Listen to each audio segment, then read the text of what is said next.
días a todos y bienvenidos a mi canal. Soy el profe Darío y hoy vamos a ver un poco de generación de corriente alterna y fasores. Primero que nada, para generar corriente, cualquier tipo de corriente, necesitamos tener un elemento metálico en movimiento a través de un campo magnético o viceversa, un campo magnético moviéndose a través de una superficie metálica. En este caso vamos a tener una espira y dos polos. Fíjense que los dos polos van a estar generando lo que es el campo magnético, y vamos a tener que la superficie esta va a estar girando a través del campo magnético. Estos dos elementos, el campo magnético va a estar generando este vector de campo y la espira va a estar generando este vector de superficie. Fíjense que el vector de superficie siempre es perpendicular a la superficie que está indicando, y vamos a tener que ver qué flujo es el que se produce mediante este fenómeno. Vamos a tener que el flujo va a ser igual a la integral de superficie del campo magnético. Esta integral de superficie se resuelve mediante un producto escalar de dos vectores, donde el producto escalar va a ser, o el producto punto también se puede decir, va a ser igual a el módulo de B por S, por el módulo de S, por el coseno de WT, que el coseno de WT, este WT es el ángulo que forma estos dos vectores. Fíjense que mientras W va aumentando, este ángulo va a ir increyendo, por lo tanto va a tener la forma de un coseno.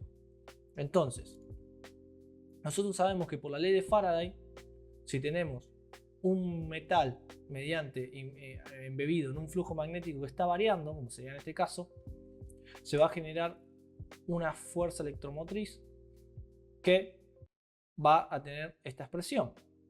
Nosotros vamos a tener que siempre que un flujo magnético variante dentro en un conductor, se va a producir una tensión entre esos dos terminales. Es decir, si yo reemplazo el flujo que obtuve aquí en esta expresión, me va a quedar que la derivada de esta expresión va a ser igual a una Fm, que va a ser una fuerza electromotriz, va a ser una tensión.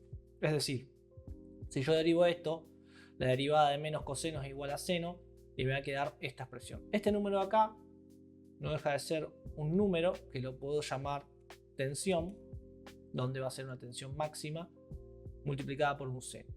De ahí viene la producción de una onda senoidal. Ahora vamos a dibujar esa onda senoidal.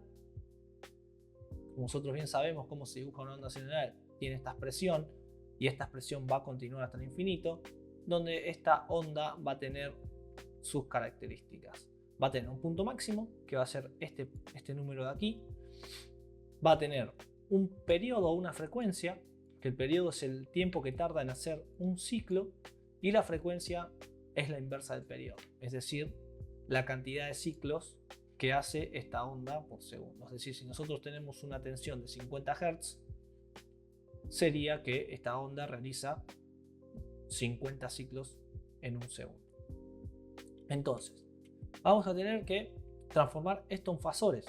Sabemos que nosotros, al tener la frecuencia constante en todos los fasores que tengamos en el circuito, sabemos que la frecuencia va a ser la misma para todos. Entonces yo puedo pasar al plano de la frecuencia, donde se van a aparecer los fasores. Fíjense cómo puedo construir fasores mediante estas ondas senoidales. Nosotros, cuando trabajemos con fasores, nosotros acá estamos viendo que está girando esto, pero en realidad esto no gira. Nosotros vamos a trabajar con una foto. ¿Por qué? Porque nosotros sabemos que el desfasaje entre cada onda siempre va a ser el mismo durante cualquier momento que yo tome de este gráfico. Es decir, si yo tomo una foto acá, los fasores siempre van a tener estos ángulos que separan. Son las dos variables que a nosotros nos importan. Las dos variables que nos va a importar para transformar estas ondas senoidales en fasores va a ser la amplitud de la onda y va a ser el desfasaje que tiene cada una. Es decir, la frecuencia no me va a importar, porque la frecuencia yo sé que es constante para todos los fasores. Entonces, ¿cómo transformo esto en un vector? Esta onda en un vector. Yo tengo que tomar este número. Fíjense que este número de acá va a representar esto que vemos acá. Yo le puse I, pero en realidad esto quiere decir que es una onda senoidal genérica, porque no solamente la corriente alterna es una onda senoidal, sino una onda electromagnética, es una onda senoidal. El sonido también se puede representar mediante ondas senoidales. Entonces esto es una forma de representar una onda senoidal. No solamente va a pasar con las corrientes alternas eléctricas, sino con cualquier variable física que se pueda representar mediante una onda senoidal. Esto que vemos acá expresa de forma genérica lo que es una senoide. Fíjense que es muy parecido a lo que tenemos aquí, donde el E máximo va a ser igual a raíz de 2 por I, no se asusten. Esto significa, esto lo tengo escrito para que se pueda simplificar, porque nosotros vamos a trabajar con el valor eficaz. Fíjense que lo que tiene acá, esto que vemos acá es el fasor, que ya es un vector, ya es la forma de escribir este vector de forma polar. Sabemos que la forma polar tiene un módulo y un argumento, que van a ser los dos valores, con lo cual voy a poder representar cada onda senoidal. Fíjense que este valor I va a ser igual a este valor dividido raíz de 2, por eso que el raíz de 2 se va. Es decir, si yo quiero transformar esta onda senoidal en un fasor, tengo que agarrar este término y dividirlo por raíz de 2 y después ponerlo acá, y eso sería el valor del módulo del vector, es decir, la distancia, por ejemplo, del vector negro. Fíjense que la distancia del vector negro es este círculo grande de color negro y que no varía en el momento que yo tome la onda senoidal, siempre va a tener el mismo valor. Entonces, esto va a representar esto y esto va a representar el desfasaje entre las ondas.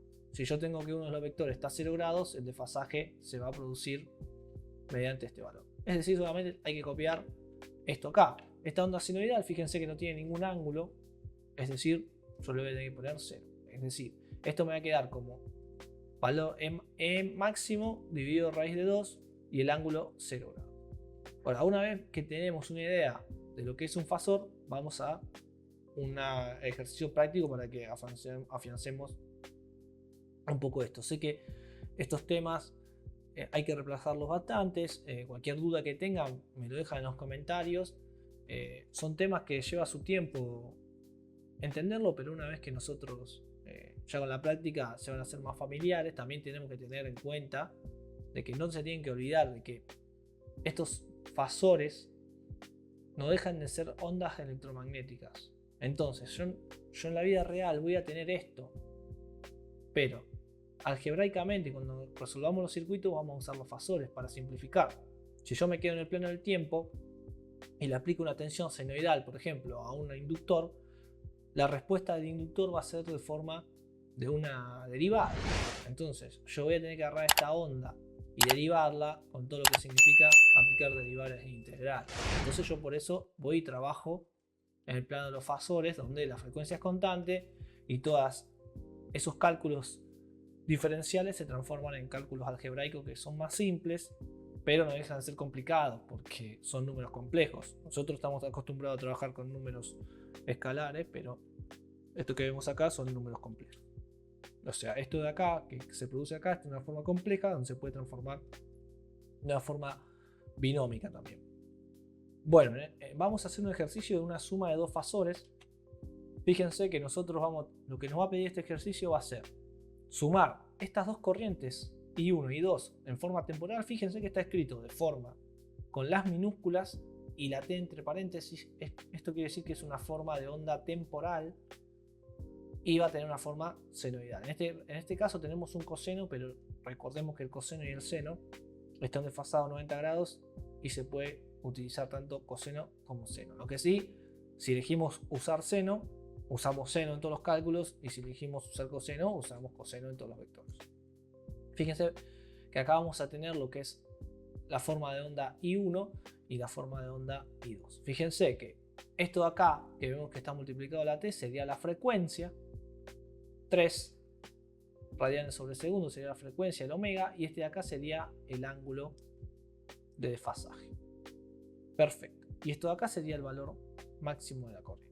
Nos pide que busquemos la forma temporal de la corriente, no se asusten con esto. Esto simplemente nos va a decir que busquemos esto como en el resultado, donde fíjense que esta va a ser la suma, nos tiene que dar un estilo de esta forma, tiene que dar con una forma de coseno, con un desfasaje y con la misma frecuencia que la otra. Fíjense que las tres corrientes tienen la frecuencia. Si yo sumo dos ondas senoidales a la misma frecuencia, me tiene que dar una onda senoidal con la misma frecuencia. Entonces, primero que nada vamos a pasar estas ondas senoidales a fasores. Fíjense que la corriente I1 me va a quedar 10. ¿Por qué? Porque yo tengo que tomar el valor eficaz de esta onda, que el valor eficaz es el valor máximo, que sería este valor de aquí, dividido raíz de 2. Entonces, si yo divido esto raíz de 2, me queda 10. Y fíjense que si yo divido esto raíz de 2, me queda 20. Simplemente eso. Por eso el libro te lo escribe de esta forma para que nosotros simplifiquemos. Pero si acá nos aparece un 20, olvídense del raíz de 2, nos va a quedar 20 sobre raíz de 2 el fasor. Es bastante simple. Y luego, el ángulo que acompaña el fasor va a ser el ángulo que tenemos aquí. Acá va a ser 30 y acá va a ser menos 60. Ahora, una vez que nosotros estamos en el plano fasorial, yo lo puedo sumar como si fueran dos números complejos común y corriente. Sabemos que para sumar dos números complejos hay que pasarlo a la forma rectangular. Es decir, mediante la calculadora, que después si ustedes quieren, me dicen si quieren saber cómo pasar los números complejos de polar a binómica y viceversa en la calculadora, me dicen. Entonces vamos a tener que este ángulo, este vector I1 va a ser este y este de acá va a ser I2, y fíjense que lo estamos sumando. Nosotros podemos poner estos números en la calculadora, lo va a resolver igual, pero bueno, acá el libro te explica cómo hay primero que pasarlo a forma rectangular, donde este va a ser I1 y este de acá va a ser I2. Se suman las partes reales con las partes reales y las partes imaginarias con las partes imaginarias, y nos queda esta expresión. Ahora lo que vamos a ver es la expresión. Esta de acá está en forma binómica, la vamos a pasar a forma polar, donde nos va a decir que la corriente en forma fasorial va a ser 22,4 y menos 33.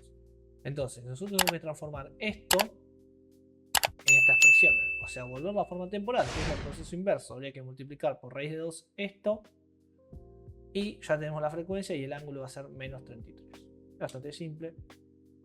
Y fíjense que acá vamos a tener una suma vectorial de las corrientes, donde fijémonos que I1 está a 30 grados, I2 está a menos 60 grados, y el ángulo que nos está dando va a ser menos 33 grados.